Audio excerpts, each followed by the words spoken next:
Hemos estado considerando aspectos relativos a Satanás, al mundo de los demonios, y debemos avanzar un paso más para definir lo que yo llamo el reino de Satanás. Cuando Satanás peca contra Dios, lo hemos considerado en uno de los estudios anteriores, él quiso tener un trono y un reino independiente del trono y del reino de Dios. Él dijo, junto al trono de Dios levantaré mi trono y entonces podré ser semejante al Altísimo, en el sentido de mantener la capacidad gubernativa. Él quería gobernar sobre parte de la creación de Dios, también sobre parte por lo menos de los ángeles, y Dios desposeyó a Satanás de su ministerio celestial y lo ha enviado, lo ha destinado, lo ha confinado en el aire atmosférico de la Tierra. Ahí tiene su cuartel general donde controla, dirige, orienta a los demonios para que realicen en su nombre, bajo su autoridad, el programa que él determina para el mundo. Pero para llegar a esa situación de poder gobernar sobre el sistema que él mismo establece para el mundo, para poder ser el príncipe del poder del aire y que todos los reinos del mundo y su gloria estén bajo su control, él tuvo necesariamente que venir al único lugar donde había un trono que Dios había establecido y un ser que podía ejercer autoridad delegada de parte de Dios y gobernar, porque era hecho o fue hecho a la imagen y semejanza de Dios. Este es el hombre. Este lugar de autoridad, de gobierno delegado de Dios en Adán estaba aquí en la tierra. Y Satanás viene al mundo del hombre, viene a la tierra para intentar, y lo consiguió por tentación, que ese cetro de autoridad que el hombre tenía en su mano procedente de Dios le fuese entregado a él, de manera que él pudiera decir con toda razón y derecho, como hizo cuando tentó a Cristo: los reinos del mundo y su gloria son míos, porque a mí me fueron entregados. Necesariamente tenemos que hablar entonces de un tema que está muy vinculado al reino de Satanás y que es el área de una humanidad caída en el pecado. El pecado no surge en el hombre por alguna razón más que por la vía de la tentación. El primer pecador es Satanás, y Satanás viene al hombre para tentarlo, seducirlo, hacerlo caer y conseguir su propósito.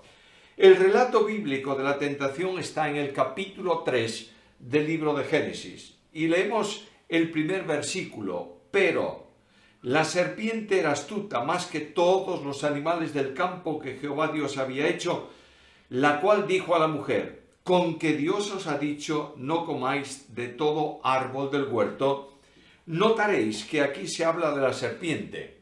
Algunos interpretan esto en forma figurada. La serpiente es el dragón, es Satanás, es un símbolo de Satanás.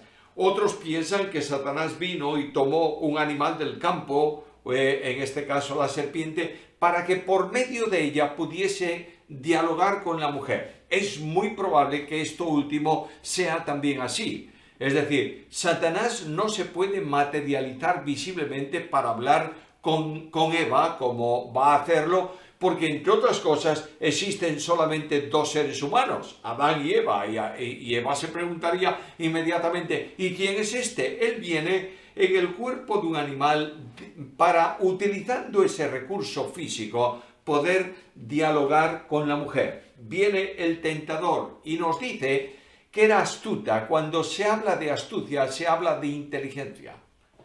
Y dice que este era el más brillante de todos los animales que Jehová Dios había hecho. La creación tiene distintos órdenes, distintos parámetros en cuanto a los animales. Habla de aves, de reptiles, de peces y de animales del campo y de fieras de la tierra. Por tanto, el animal del campo, digamos así para entenderlo, estamos hablando en un lenguaje simbólico figurado. Nadie diga que la Biblia afirma que el animal del campo es lo más próximo al hombre, pero estoy diciendo que el animal del campo es ese animal que en cierta medida está más cercano al hombre y el hombre puede utilizar para muchas cosas. Ahora, viene envuelto en el ropaje de una serpiente para manifestarse visiblemente. Indudablemente quien viene en el animal es Satanás, la serpiente antigua, el pecador número uno en la creación de Dios. Hemos estudiado ahí atrás, o repasado, de estudiar, estos temas realmente no se pueden llamar estudio de ángeles y de demonios. Estamos corriendo por encima de la doctrina básica fundamental para recordar lo que sin duda todos nosotros debemos saber acerca de Satanás y de su reino y también de los ángeles de Dios. Indudablemente, Satanás tiene una serie de características que le hace pecaminoso esencialmente. Y de estas características hemos mencionado cuando hablamos acerca de la condición propia de Satanás. Y hemos dicho algunas de ellas, seguramente que las podéis recordar, y si no podéis acudir al estudio correspondiente y verlo de nuevo. Es un pecador mentiroso desde el principio. Y notaréis que en la tentación Satanás utiliza esta pecaminosidad suya mintiendo a la mujer. Además de esto, es un despreciativo de Dios, porque desprecia lo que Dios ha establecido e induce al hombre y a la mujer para que abandonen el compromiso establecido con Dios. A lo largo de la historia de la humanidad, la pecaminosidad de Satanás es evidente. Él trajo como consecuencia, en pago a la fidelidad de Job, trajo como consecuencia los muchos males que cayeron sobre aquel hombre. Indudablemente se nota, se aprecia el control que Dios tiene acerca de Satanás y de sus demonios, por cuanto Satanás tuvo que pedir autorización a Dios para producir todo aquello que produjo en la experiencia de Job. Vamos al Nuevo Testamento y también mencioné esto en aquella ocasión, que Satanás ató y produjo una enfermedad, un encorvamiento físico con una mujer que la Biblia le llama hija de Abraham, es decir, descendiente de Abraham, por 18 años. Satanás ciega además el entendimiento de los perdidos hasta el punto que la gran doctrina de la salvación, que para nosotros es poder de Dios, es luz brillante de Dios, dice la Escritura que para los que se pierden es locura. Y es locura porque tienen el corazón enceguecido, la mente enceguecida a causa de la acción diabólica que aplica y utiliza el pecado también para eso. Satanás es un adversario del creyente que anda alrededor del creyente buscando a quien devorar. Todas estas características se van a manifestar, se van a poner de relieve en la primera gran tentación. Satanás viene a la mujer y viene como el engañador. Capítulo 3, versículo 1. La cual, hablando de la serpiente, dijo a la mujer: ¿con que Dios os ha dicho no comáis de todo árbol del huerto? Satanás viene tratando de engañar ya desde el principio y preguntándole a la mujer: ¿de modo que Dios os prohíbe comer de los frutos del árbol del huerto, de todos los árboles del huerto? No es así. Dios no hizo tal cosa y la mujer lo sabía. Satanás le pregunta sutilmente a la mujer: ¿es verdad que Dios os ha prohibido comer de todo árbol del huerto? Y la respuesta de Eva es clarísima. Versículo 2. La mujer respondió a la serpiente: del fruto de los árboles del huerto podemos comer, pero del fruto del árbol que está en medio del huerto, dijo Dios, no comeréis de él, ni le tocaréis para que no muráis. Y aquí el literalismo interpretativo permite enseñar, decir, predicar, no sé cómo definir eso, que la mujer era una mujer que no conocía bien lo que Dios había determinado y que añadió a lo que Dios había dicho, de modo que Dios dijo, no comeréis de ese árbol, y ella dice, además de esto, Dios nos dijo, no le toquéis. No es así, no es eso lo que dice el texto. El texto dice algo muy simple. Dios nos prohibió comer del árbol. Por tanto, para no tener la tentación de comerlo o el descuido de comer de él, porque podemos comer de todos los árboles, no hay tentación hasta que Satanás interviene, ya que Dios ha prohibido que comamos de él, ni siquiera nos acercamos a él, no le tocamos, nos mantenemos distantes porque Dios lo ha prohibido. De manera que Satanás, que conoce el pensamiento y conoce el conocimiento de la mujer, actúa directamente sobre esa base del conocimiento que él descubre en las palabras de Eva. Satanás es un mentiroso. Versículo 4. Entonces la serpiente dijo a la mujer: no moriréis. Dios dijo: el día que comáis de él, morís. Y Satanás dice a la mujer: no moriréis. Ahora, la pregunta mía es, frente a la Biblia, ¿conoce Eva lo que era la muerte? ¿Sabía Eva realmente qué significa morir? Naturalmente que en toda la dimensión no lo podía saber, y mucho menos en la dimensión espiritual. Muerte en la Biblia no es un estado de término, sino un estado de separación. De manera que cuando la Biblia habla de la muerte física, está diciendo que es la separación de la parte material y de la parte espiritual del hombre. Cuando Cristo muere, leemos en el Evangelio que él dice: Padre, en tus manos encomiendo mi espíritu. Y el espíritu humano de Jesucristo parte, la parte espiritual parte a la presencia de Dios, y el cuerpo muerto baja, descansa en el sepulcro. Pero la Biblia enseña también que hay una muerte mucho más intensa que la muerte física, que es la muerte espiritual. Y la muerte espiritual es el estado de separación que se produce entre el hombre y Dios a consecuencia del pecado. Satanás pervierte lo que Dios dijo y miente culpando a Dios o llamando a Dios mentiroso y dice: no moriréis, sino que Dios sabe que el día que comáis de él serán abiertos vuestros ojos y seréis como Dios, sabiendo el bien y el mal. Hasta entonces el hombre no sabía lo que era el mal, solo el bien. Y el conocimiento del bien lo tenía por experiencia propia. Dios lo había creado, Dios lo había rodeado de toda la perfección de su creación, Dios le había puesto en un huerto que él mismo plantó con sus manos, Dios le dio el alimento para comer. Dios es bueno, no hay duda ninguna que ese conocimiento experimental del hombre con Dios era una realidad. Pero lo que el hombre no sabía es el mal. ¿Qué es el mal?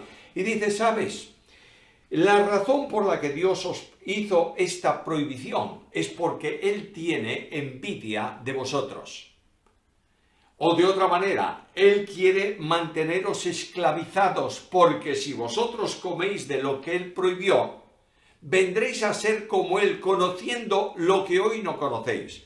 El hombre siempre tiene la necesidad de ampliar sus conocimientos, es su forma natural de ser. De modo que Satanás le dice: el conocimiento tuyo es limitado, el de Dios es más alto, pero tú puedes ser como Dios en cuanto a conocimiento, sabiendo el bien y el mal. Ahora notad la caída. Vio la mujer que el árbol era bueno para comer, que era agradable a los ojos, que era codiciable para alcanzar la sabiduría, y tomó de su fruto y comió. Y dio también a su marido, el cual comió así como ella. Ahora notad un proceso ahí, en el versículo 6. Vio el árbol, codició el árbol, tomó del fruto del árbol. Cuando vas a la carta primera de Juan, capítulo 2, versículo 16, notas que esos son los pasos de la caída del creyente, siempre.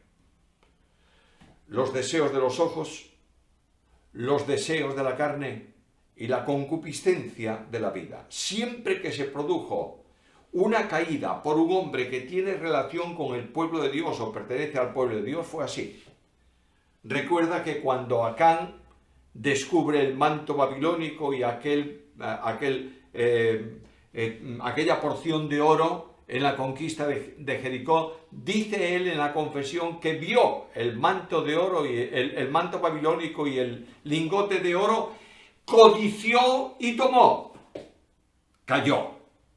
Más a la experiencia de David. David vio la mujer, codició la mujer, tomó la mujer. Por eso se nos advierte mucho que tengamos mucho cuidado con la acción diabólica en este campo, en estas puertas de acceso a la tentación. Ahora es muy interesante notar que Eva es inducida a alcanzar aquello que no tenía e inmediatamente cae en la tentación, toma del fruto del árbol y lo come. Quebrantó la voluntad de Dios. ¿Qué ocurre? Dios dijo: el día que de él comieres, ciertamente morirá. Y Eva experimenta por primera vez en la historia de la humanidad la muerte espiritual. El distanciamiento entre ella y Dios a causa del pecado. Veremos el desarrollo inmediatamente. Ahora viene una consecuencia, no solamente para ella, sino también para su marido. Y lo que leo ahí es que el marido, ella le dio del fruto al marido y tomó y comió como ella. Y claro está, algunos se suele decir que la responsabilidad primaria del pecado ocurre, se produce por la mujer. No es verdad eso.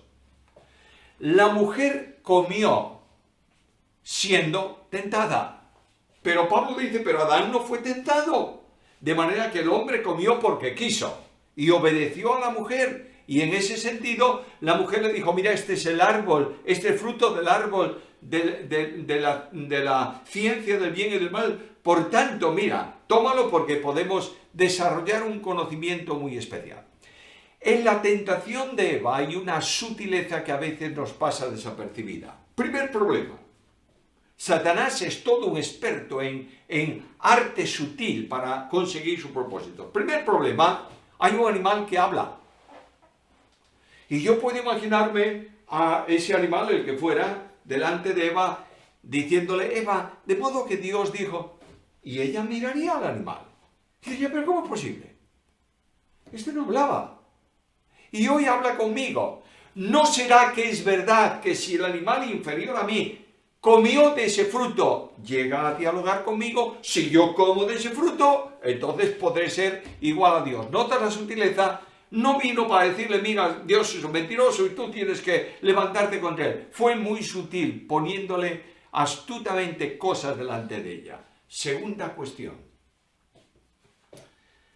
Ese fruto era, a ojos de la mujer, bueno para alcanzar la sabiduría. Ahora, el hombre, el varón, es el responsable número 1 de la entrada del pecado en el mundo. Bueno, alguien me va a decir: bueno, los dos. Bueno, sí, los dos, naturalmente. Pero la mujer cayó, no resistió la tentación, pero el hombre no fue tentado. El hombre se levantó rebelde contra Dios. Y ahora vienen las consecuencias de que Satanás consigue la caída. En primer lugar, el cetro de autoridad que está en la mano del hombre es entregado a Satanás. ¿Por qué? Porque ya no obedece a Dios, ha obedecido al tentador. Y es un esclavo ya de la situación de pecado, de mundanalidad, de carnalidad, de miseria, que es el reino de Satanás. La primera gran consecuencia de la caída es que el hombre quedó extrañado, alejado, separado de Dios, y el hombre entra en la dimensión de la muerte espiritual. Ya dije antes lo que es la muerte espiritual. Todos nosotros estamos muertos en delitos y en pecados. Y Dios se convierte en un extraño para el hombre. ¿Qué fue lo que Adán hizo, y Eva también, inmediatamente después de pecar? Cosieron hojas de higuera, se hicieron delantales, mandilones, y se escondieron. Y de pronto mirad el versículo 7. Primeramente ellos se vieron y reconocieron que estaban desnudos. Pero bueno, es que no se habían visto antes desnudos. ¿Era una novedad estar desnudo? No, ellos descubrieron que estaban desnudos, pero no tanto en el orden físico, sino en el orden espiritual. No tienen con qué ocultar su pecado delante de Dios. Ellos están desnudos y cosieron hojas de higueras, se hicieron delantales y se escondieron porque oyeron la voz de Dios que se paseaba en el huerto. y se escondieron de la presencia del Señor. Mis queridos amigos, la idea de la teología humanista enseña que el hombre se salva cuando busca a Dios. La gran pregunta que yo quiero formularme a la luz de la Biblia es esta: ¿cuándo el hombre busca a Dios? Por voluntad propia. Los primeros hombres pecadores, el primer matrimonio pecador, Adán y Eva, ¿se escondieron? ¿Buscaron a Dios? No, se escondieron. Más adelante en Isaías 53 se nos va a decir que todos nosotros nos descarriamos como ovejas. ¿Cada cual se acercó a Dios? No, se alejó por su camino. En Romanos capítulo 10, el apóstol Pablo dice: no hay justo ni a uno, no hay quien entienda, no hay quien busque a Dios. Por tanto, deja por favor de predicar que el hombre busca a Dios hasta que lo encuentra. Cuando un hombre busca a Dios es porque Dios lo está buscando a él. Y porque el hombre no quiere buscar a Dios, es Dios que viene a buscar al hombre. Lucas 19:10, el Hijo del Hombre vino para buscar y salvar lo que se había perdido. Segunda cuestión, el hombre queda extrañado, se produce un extrañamiento de sí mismo, de manera que esa desnudez indica una situación incorrecta y al mismo tiempo se le formula al hombre una pregunta de parte de Dios: ¿dónde estás tú? ¿Es que acaso Dios no sabía dónde estaba Adán? Naturalmente, lo que Dios está diciéndole: eres ya un alienado a causa del pecado, que no sabes tú siquiera en dónde estás. E inmediatamente viene el extrañamiento del prójimo, capítulo 3, versículos 9 y versículo 11, y hay tres preguntas reflexivas en el pasaje. ¿Dónde estás? Versículo 9. Segunda pregunta: ¿quién te enseñó que estabas desnudo? Tercera pregunta: ¿has comido del árbol que yo te mandé? Adán, lejos de excusarse y de confesar, ¿qué hizo? Buscó el camino de la justificación.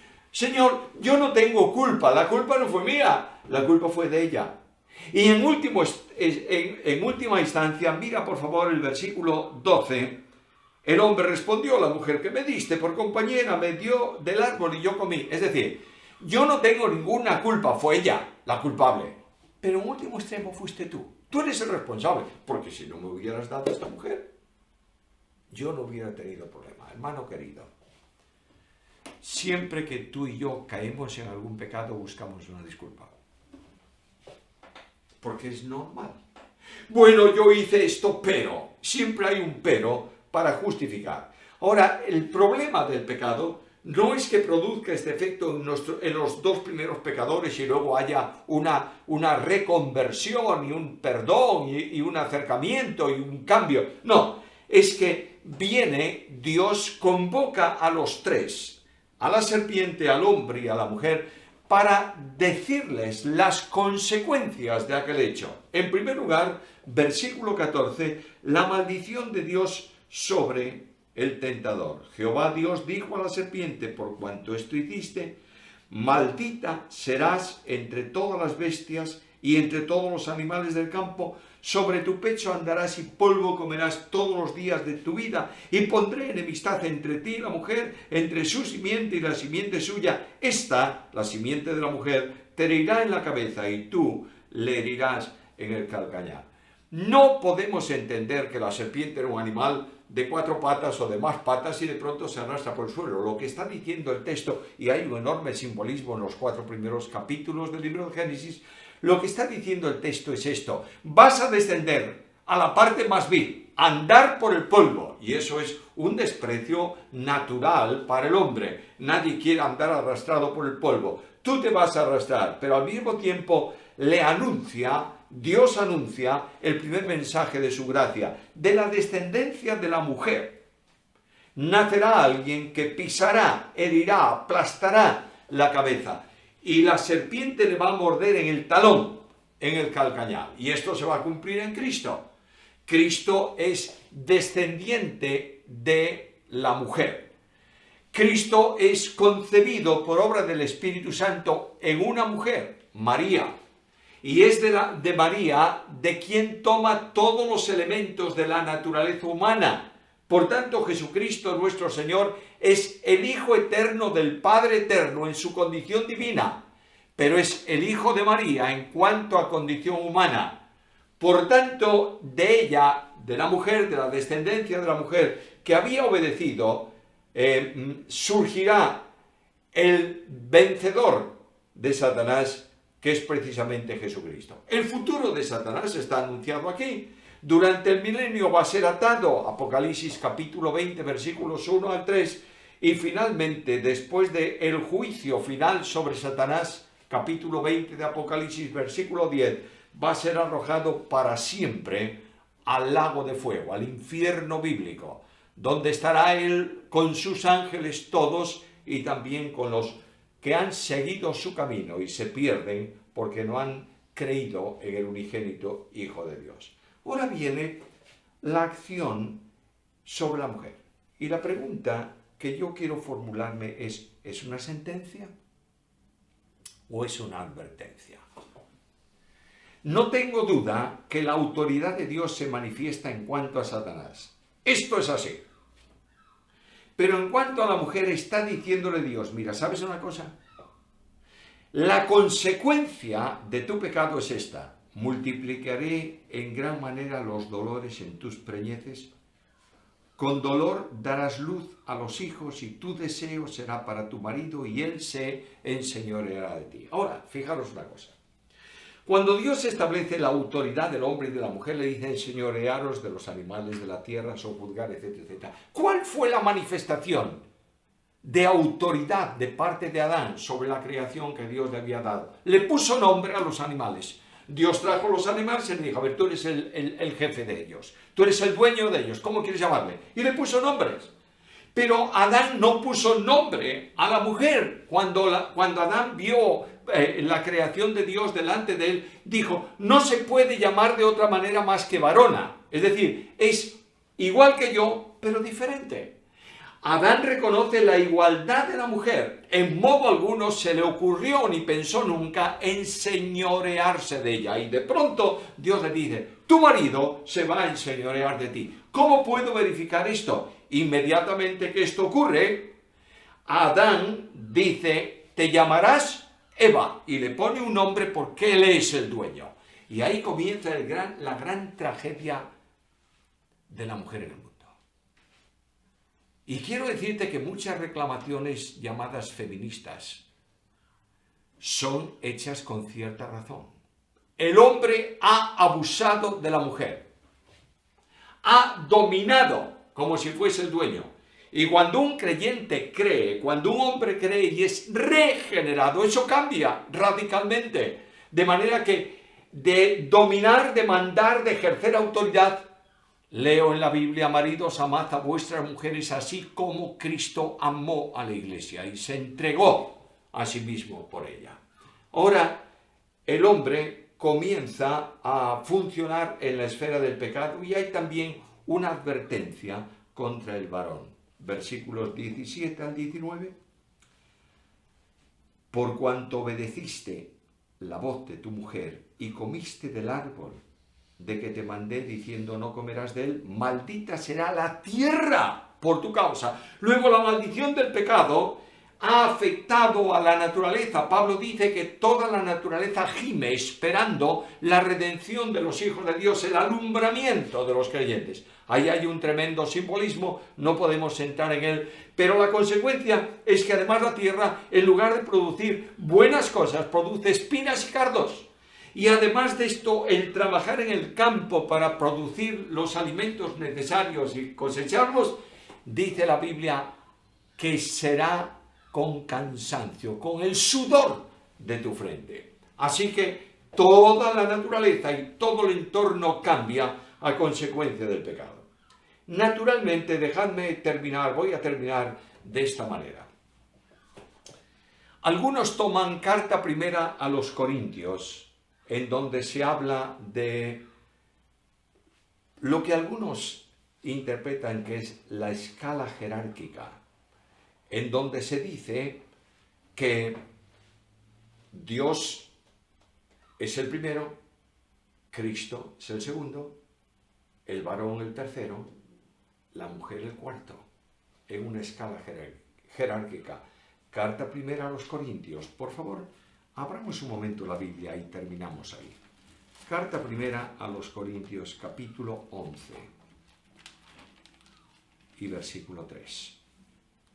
Quiero que sepáis que Cristo es la cabeza de todo varón y el varón es la cabeza de la mujer y Dios la cabeza de Cristo.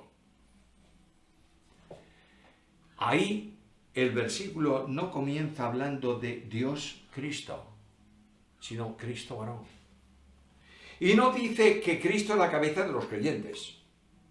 Cristo dice que es la cabeza de todo varón, es decir, del hombre, de la raza humana y del varón específicamente como elemento de esa raza. En el versículo no hay tanto autoridad, sino comunicación de vida. La vida del varón, de todo hombre, ha venido de Dios por el mediador que es Jesucristo. Y cuando tú vas al Evangelio según Juan, tú lees ahí que el apóstol Juan dice que en él estaba la vida. Por tanto, la vida del varón, el inicio de la vida humana, procede de Dios por medio de Cristo. Cristo es la cabeza del varón. En segundo lugar, el varón es la cabeza de la mujer. ¿Por qué? Porque el varón fue tomada la mujer. Y la vida de la mujer es tomada del varón. Y en el seno trinitario, la vida trinitaria, la participación de vida entre las personas divinas, es de la primera a la segunda, y de la primera y segunda a la tercera. Por tanto, Dios es cabeza de Cristo. En el seno trinitario, ninguna persona divina manda sobre la otra, ninguna persona divina obedece a la otra, porque sería una dependencia que no existe en la relación trinitaria, en el seno de la deidad. Por tanto, lo que yo quiero deciros es, por favor, olvidemos de una vez por todas la cuestión de jerarquía, en donde Dios el primero, Cristo el segundo, yo el tercero y la mujer el cuarto. Lo único que el hombre tiene que hacer en relación con su mujer es respetarla y amarla como Cristo amó a la iglesia, y algo más, entregarse a sí mismo por ella. ¿Lo estamos haciendo? Satanás generó en el hombre y el pecado produjo lo que Dios dijo: te enseñorearás de ella. Y esta es la gran tragedia de la experiencia del pecado en la vida colectiva y especialmente del matrimonio. Hemos analizado, hemos visto algo acerca de Satanás y el resultado final de todo esto es que Dios tomó al hombre y lo sacó del huerto. Ya no podía estar en el lugar de la presencia de Dios, en donde Dios dialogaba con él. Y entre el árbol de la vida y el pecador, Dios colocó querubines y una espada que se revuelve a todos lados. No es posible acceder al árbol de la vida sin recibir el golpe de muerte que extingue la responsabilidad penal. Y ese camino, lo pasó Jesús. Y sobre Cristo Dios descargó la ira suya del pecado del mundo para que, siendo Él maldición por nosotros seamos hechos justicia de Dios en Él. El reino de Satanás es un reino sin esperanza. Pero la Biblia dice que Dios nos liberó del poder de las tinieblas y nos trasladó al reino de su amado Hijo. Démosle gracias por todo lo que Él ha hecho por nosotros.